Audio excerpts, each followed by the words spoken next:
Europe 1, Village Média. Philippe Vandel. En compagnie de Marc-Olivier Fogiel, vous présentez ce soir un numéro exceptionnel de votre émission Le Divan. C'est sur France 3 à 20h50 en prime time, avec un invité, je l'ai dit, qui doit tout à sa voix, l'imitateur Laurent Gérard. À part la voix, pourquoi lui? Pourquoi Gérard? Parce qu'il est extrêmement populaire, qu'il ne se livre quasiment jamais, donc le fait qu'il accepte de le faire en soi, c'est un petit événement. C'est vrai que notre bisbille, plus que notre non-relation, ça accentue un peu le côté événement, puisque a priori c'était pas vraiment à moi qu'il était supposé venir se confier, puisque je représentais a priori tout ce qu'il pouvait détester. Donc l'ensemble fait que c'est un petit événement entre guillemets, hein. Il y a d'autres événements dans la vie, mais disons télévisuels, et qu'en plus c'est une bonne émission.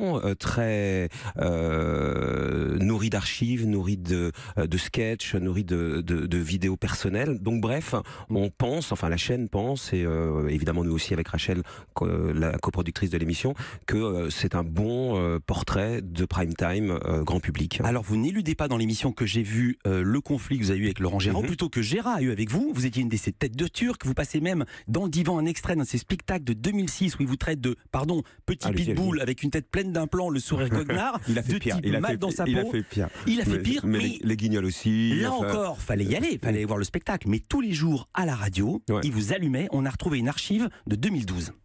Oh, bonjour.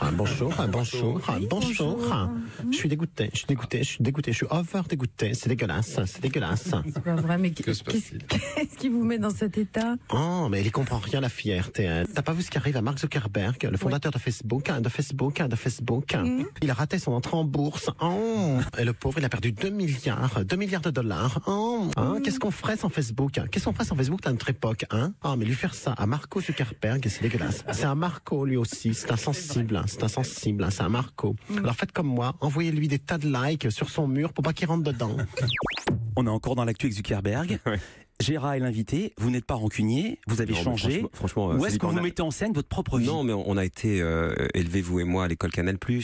Donc si on n'a pas ce minimum de recul par rapport à soi-même, il faut faire autre chose. Donc moi, franchement, d'ailleurs, la séquence que vous passez là, moi, vous savez, je fais le 18-20 sur RTL, où à l'époque, on rediffusait les séquences de Laurent Gérard, on a fait ça pendant 3. Donc je me trouvais moi-même à lancer Laurent qui me taillait. Et franchement, c'est le jeu, quoi. Donc non, moi, j'ai aucune difficulté avec ça.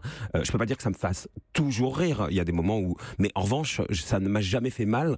Et donc j'ai aucune difficulté avec ça. Mais vraiment bien au contraire. Quand Nico ici, Canteloup, le faisait tous les matins différemment, j'étais le premier client de ça en fait. Il y a un moment de flottement et de vérité dans l'émission. Vous interrogez à un moment donné Gérard sur un thème qui avait fait votre réputation, le conflit avec les personnalités. Comment ça se passe quand on les a en face de soi? Comment vous le vivez? Parce qu'on voit bien la détestation du conflit. Moi, je suis venu vous voir, vous m'imiter. J'ai vu que vous n'étiez pas très à l'aise avec ça parce que j'étais là. On sent qu'il y a un peu. Je veux pas faire de la peine. Mais oui, mais bon. Oui. Non. Ça va? Ah, moi ça va très bien, mais c'est vous qui... Je me suis dit, mais moi j'ai pas de problème. Il paraît, votre compagne disait que vous lui avez même demandé avant s'il fallait changer le texte. Non, c'est pas ça. C'est pas ça, mais c'est ça. C'est lui qui est gêné. Bah oui, en fait, oui, absolument, il est gêné. J'étais le voir sur scène la semaine dernière, effectivement. Il fait une parodie du divan avec Serge Gainsbourg. Et il s'arrêtait au milieu quelques secondes avant de reprendre parce que j'étais là. C'est lui qui est gêné, mais on n'est pas totalement dans le même exercice. Lui, il est dans un exercice donc de parodie où forcément, moi, quand par exemple en interview, je vais demander des comptes et que de temps en temps ça peut faire mal, là c'est dans un souci journalistique de vérité. Donc moi j'ai moins de difficultés avec ça parce que j'ai l'impression d'être légitimé par la question que je vais poser. Lui, c'est pour faire rire et de temps en temps pour faire mal, et c'est de temps en temps plus compliqué à appréhender quand on a le gars en face. Moi, j'ai pas eu cette difficulté à chaque fois que j'ai eu à demander des comptes avec quelqu'un, même quand ça s'est mal passé, de l'avoir en face après, parce que j'avais l'impression qu'a priori mes questions étaient légitimes. L'émission va revenir la saison prochaine? Vraisemblablement, on en discute avec la chaîne. On a topé, comme on dit. On ne sait pas exactement encore combien de Ça dépend numéros. de l'audience de ce soir? Ah non, pas du tout. C'est déconnecté. D'ailleurs, cette émission n'est pas du tout liée au fait que l'émission revienne. Il se trouve que Laurent était d'accord pour faire cette émission. Il n'y avait pas de divan cette année. On s'est dit, tiens, faisons un prime time. Mais c'est décorrélé de la série et des séries, puisqu'on en a fait 54. Je vais faire Fogiel, je vais interrompre mon invité. Allez-y, je parle trop peut-être. Un mot d'actu média. Têtu, le mensuel dédié aux homosexuels qui avait été mis en liquidation judiciaire, va renaître de ses cendres. Un collectif d'entrepreneurs a réuni 700 000 € pour relancer le titre. Et parmi les investisseurs, il y a votre nom, Marc-Olivier Fogiel. Pourquoi cette décision? Parce que d'abord, Tétu, c'est une marque forte, moi qui m'a aidé à grandir et à vivre avec mon homosexualité. Voilà, c'était important que ça existe, donc rien que pour ça, je pense que c'est important que Tétu ne meure pas.